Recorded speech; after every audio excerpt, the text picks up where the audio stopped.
Right Honourable Winston Peters. Speaker, within the last 24 hours, we have learned of outrageous activity relating to the police investigation of the so-called teacup tape recorded during election campaign 2011. A cameraman left the tape recorder on a cafe table where John Key and John Banks sat. A media stunt, of course, trying to organise a coalition government. To prevent publication of the tape's contents, John Key complained to the police. Police were under pressure to complete the investigation, and we understand the Prime Minister's Chief of Staff, and I quote, was kept in the loop, end of quotes, during the investigation.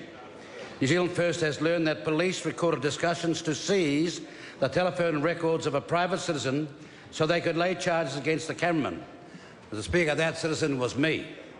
That's right, my telephone books and records were going to be seized in an operation that was sparked by the Prime Minister's office and monitored by the Prime Minister's office. This is not Zimbabwe, this is New Zealand.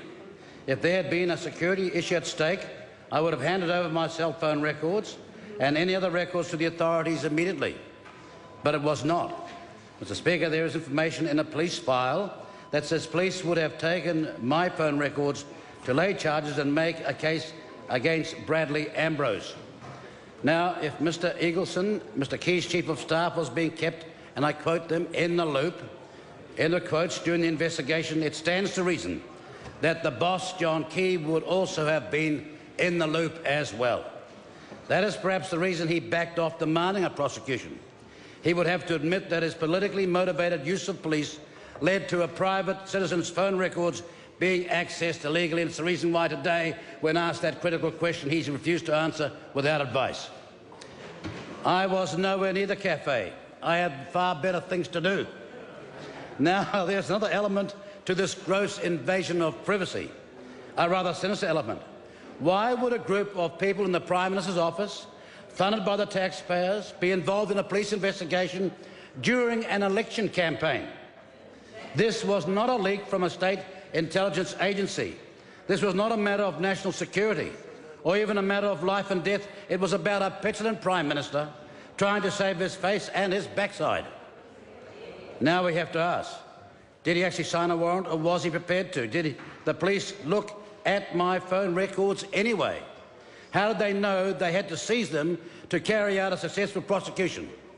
Why did police zero in on me, for example? After the recorder was found, a voice on the tape broadcast on YouTube pointed out that a guy in a New Zealand First T-shirt was present outside the cafe.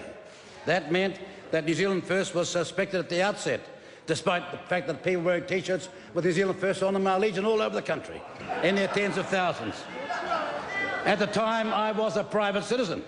This information is contained in briefing notes handed from the Wellington Police to the Auckland Police. The officer told his counterpart that whatever they started to do, they were to brief Mr. Eagleson. This is not Zimbabwe. Today I'm asking the Prime Minister and the police to come clean and produce all the documents relating to my records and the teacup tape investigation. As we found out, the Prime Minister's office was donkey deep in violations of privacy. And guess what? The same Wayne Eagleson has his fingerprints and the Prime Minister's DNA over all the files. In my years in this House, under 8 Prime Ministers, I have never experienced such a personal outrage and an absolute abuse of power by the executive. It had nothing to do with anything other than an election stunt. This was a humble private citizen. This is corruption that goes to the core of this country's activities under this Prime Minister, and every member of this House should be joining New Zealand First in condemning this in the strongest possible terms.